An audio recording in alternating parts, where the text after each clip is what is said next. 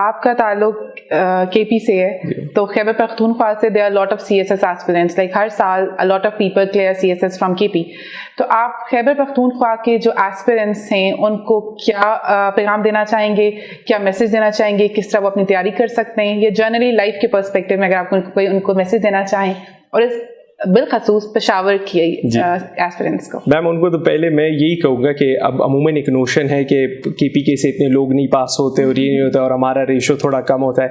پہلے دیکھ اگر میں اس طرف بیٹھ کے آپ مجھ سے انٹرویو لے رہے اور خدا نے مجھے یہ مقام دیا ہے تو it's very possible for them to do the same. تو محنت اور پرسسٹنس بڑی ضروری ہے اس میں, اینڈ رائٹ گائیڈنس کے ساتھ وہ یہ چیز بڑے آرام سے کر سکتے ہیں. بس صرف اپنے آپ پہ اعتماد اور کنسسٹنٹ رہنا اس پروسیس میں, وہ وہی میرے خیال سے کی فیکٹرز ہیں. اور بس آگے محنت کرے, آگے دیکھے اس چیز کو, اور صرف یہ اینڈ گول کی طرف سوچے کہ جب یہ ہو جائے گا تو how proud they will be from themselves, اور ان کی فیملی ان سے کتنا خوش ہوگی اور کتنا ان پہ فخر کریں گی. تو I think that should be a key factor to keep them motivated. Ahmad ستاسو ڈیرا منانا یہاں پہ آنے کے لیے اتنے ڈیٹیل میں ہمارے سی ایس ایس ایسپیرنٹس کو یہ بتانے کے لیے کس طرح وہ اسٹیپ بائی اسٹیپ تیاری کر سکتے ہیں. ستاسو ڈیرا مہربانی میم. ہماری دعائیں آپ کے ساتھ ہیں. اللہ تعالیٰ آپ کو زندگی کے خوابوں میں کامیاب کرے اور ڈسٹنکشن کے ساتھ کامیابی لینے کی توفیق عطا فرمائے. آمین میم, آمین. Thank you very much. Thank you so much.